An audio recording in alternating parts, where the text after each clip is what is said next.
It's great to be back in Buffalo. Brutus the Barber Beefcake's been working in this town, beating people up and cutting hair for a lot of years. Ever wonder how Brutus the Barber Beefcake almost had his career cut short? We're not talking about a wrestling injury, but a freak accident that nearly ended it all. Let's dive into the wild ride of Brutus Beefcake, from the barber chair to the emergency room. Edward Harrison Leslie, better known to wrestling fans as Brutus the Barber Beefcake. Born on April 21st, 1957, he made his mark in the world of professional wrestling, primarily through his iconic run in the WWF, the World Wrestling Federation. But what made Beefcake such a legendary figure in the squared circle? Well, let's dive into his journey. Brutus the Barber Beefcake wasn't just any wrestler. He held 9 championship titles throughout his career, including a WWF World Tag Team Championship alongside Greg Valentine. And who can forget the time he headlined Starrcade 1994, facing none other than WCW World Heavyweight Champion Hulk Hogan. These were career-defining moments that solidified his place in wrestling history. His success in wrestling was greatly shaped by his childhood friendship with Hulk Hogan. As Hogan became a huge star, he invited Beefcake to train with him, and they even became a tag team called the Boulder Brothers due to their similar looks. When Hogan moved to the WWF, he brought Beefcake along,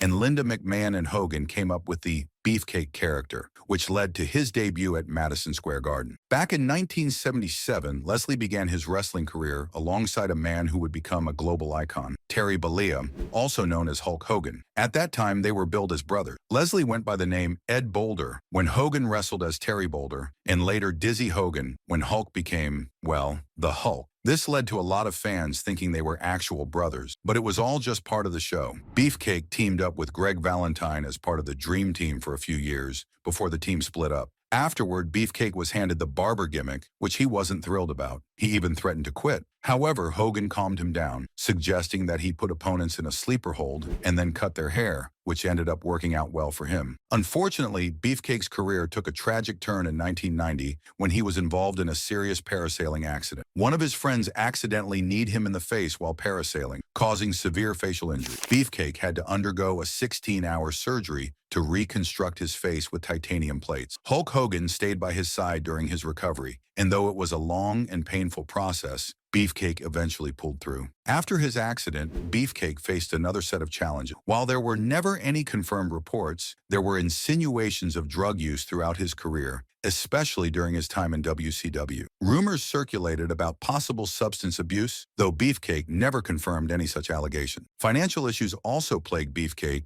after his wrestling career began to wind down. He struggled financially and was involved in some questionable business dealings. There were allegations of fraudulent activity, with claims that he used Hulk Hogan's name and likeness inappropriately to make money. These accusations further strained his relationship with Hogan, and the two drifted apart. Beefcake had to sell his home and ended up working as a toll collector for 12 years to support his daughter. I saw Tito come in and grab Brutus by the neck, and he said, "You and then Brutus like."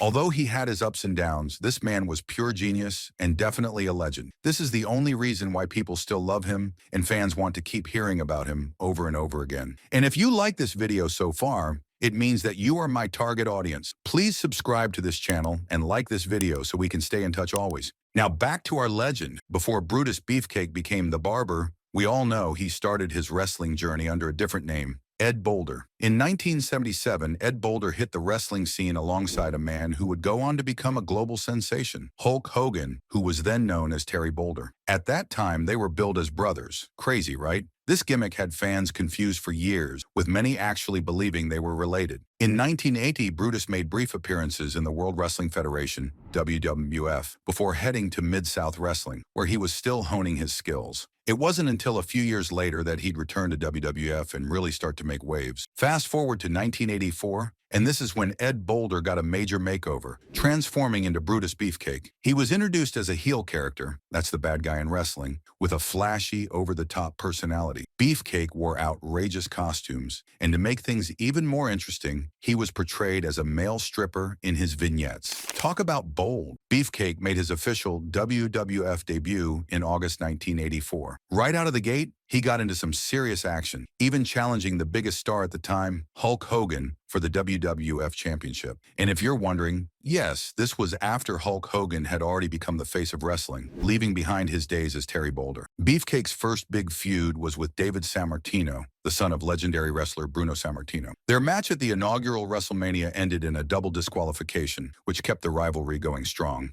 In 1985, Beefcake teamed up with Greg the Hammer Valentine, forming a duo known as the Dream Team. Together, they set their sights on the WWF Tag Team Championship, and after a few tries, they finally defeated the U.S. Express in August 1985 to win the belts. It wasn't a clean victory, though. Beefcake used a cigar from his manager, Johnny Valiant, to get the win by injuring Barry Windham. For the next 8 months, the Dream Team defended their titles against several teams, including the British Bulldogs and Iron Sheik and Nikolai Volkov. But their luck ran out at WrestleMania 2 when they lost the titles to the British Bulldogs. Despite trying to reclaim the titles in future matches, the Dream Team slowly faded from the top of the card. WrestleMania 3 marked a major turning point in Beefcake's career. After a falling out with his partner Greg Valentine, Beefcake found himself at a crossroads, but fate had something special in store. That same night, he helped Roddy Piper win his match against Adrian Adonis by shaving Adonis's head. And just like that, Brutus, the Barber Beefcake, was born. With a new gimmick and a pair of garden shears, Beefcake became one of the WWF's most entertaining characters. Fans loved seeing him cut his opponent's hair after a victory, throwing the hair into the crowd. His signature move became the sleeper hold, which he used to put his opponents to sleep before giving them an impromptu haircut. Beefcake also started to feud with the Honky Tonk Man for the Intercontinental Championship. Although Beefcake didn't win the belt, he gave Honky a run for his money. Honky would often get himself disqualified, but Beefcake got his revenge by giving Jimmy Hart, Honky's manager, a partial haircut at WrestleMania 4. But not everything was smooth sailing. In 1990, Beefcake's career took a sudden and tragic turn. While helping a friend parasail,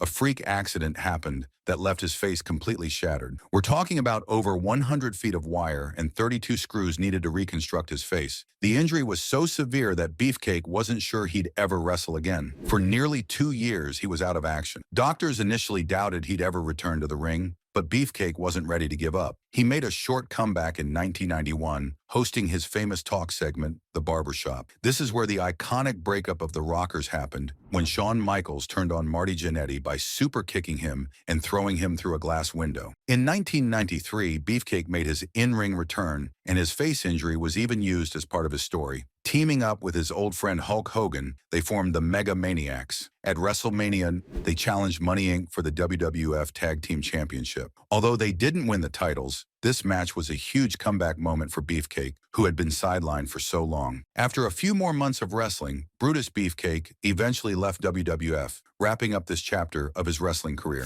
After leaving the WWF, Beefcake was on the move. He wasn't done with wrestling just yet. He made a few appearances in New Japan Pro Wrestling, where he wrestled big names, like on April 16, 1994, when he defeated Nails for the WWE Heavyweight title. Pretty cool, right? Then in 1996, he snagged another win, this time over Jim Neidhart for the IPWO title. But wrestling isn't all about wins, and he had some tough losses too. One of those was on May 31st, 1997, when he lost to his old tag team buddy Greg Valentine at a Wrestling International Pro event. That had to sting a bit, but it didn't slow him down. Now let's talk about his time in WCW starting in 1994. This era was wild, with Brutus adopting multiple personas and jumping into all sorts of gimmicks. But first up, he arrived on the scene hanging out with Hulk Hogan, going by the name Brother Bruty, a callback to their days as tag team partners in WWF. But things got a bit more intense. At Halloween Havoc that year, we got a big surprise. Beefcake was revealed as the masked man who attacked Hogan before his title match against Ric Flair. This led to him transforming into the Butcher, joining forces with Kevin Sullivan and Avalanche to form the Three Faces of Fear. The Butcher then went head-to-head with Hogan for the WCW World Heavyweight title at Starrcade, but came up short. Things took a strange turn after the breakup of the Three Faces of Fear in 1995. Brutus reemerged as the man with no name, basically a guy with amnesia. Then he joined Kevin Sullivan again, but this time as the Zodiac,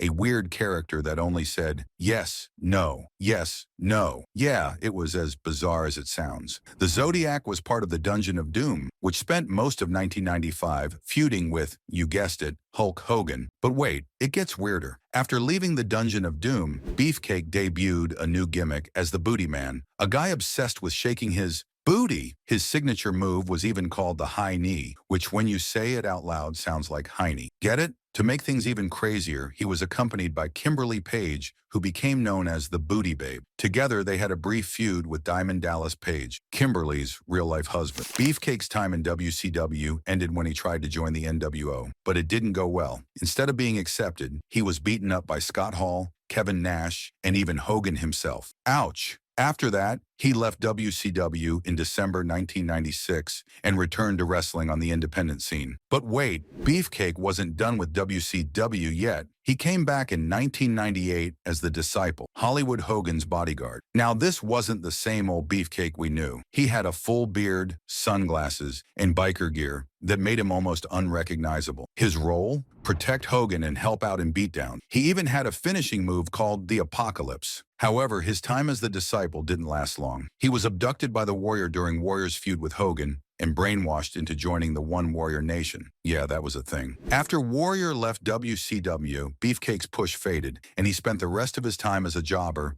ending his WCW career in 1999. So what did Beefcake do after WCW? Well, he hit the independent circuits once again. In May 2000, he wrestled for the Extreme Wrestling Federation and even had a hardcore match against the Barbarian in Australia. After that, he worked with World Impact Wrestling, a Christian wrestling group, and opened a wrestling school. Beefcake also made a few memorable appearances, like at Pro Wrestling Syndicate's debut show in New Jersey in 2007, and he even showed up at Comic-Con to sign autographs in 2013. He was inducted into the XWF Hall of Fame in 2008 and later into the LPW Hall of Fame in 2010. One of his more bizarre ventures, he appeared in Celebrity Boxing 10 in 2009, where he was knocked out in the first round by a competitive eater named Bill L. Wingador Simmons. Yeah, you heard that right, a competitive eater. But by 2015, Beefcake was slowing down. He quietly announced his retirement after losing a match for the AML title. His last in-ring appearance was in June 2016 at a big-time wrestling event in Montana. The big highlight of Beefcake's later career came on April 6, 2019, when he was inducted into the WWE Hall of Fame by none other than Hulk Hogan. That's one way to cap off an incredible journey.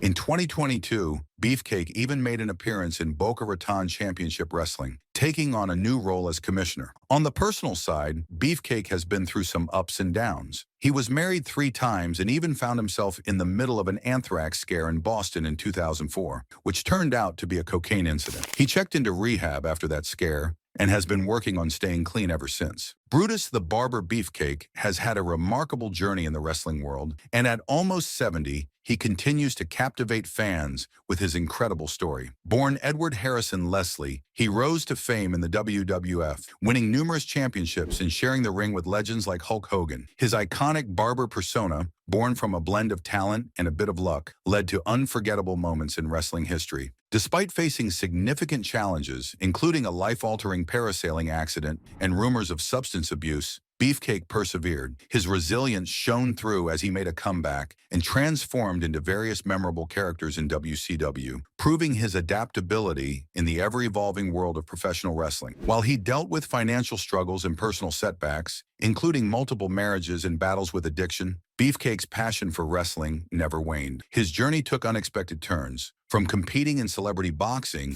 to being inducted into the WWE Hall of Fame by his longtime friend Hogan. If you enjoyed this trip down memory lane, don't forget to like, share, and subscribe. Let me know in the comments which wrestling legend you want me to cover next. Thanks for watching, and I'll see you in the next video.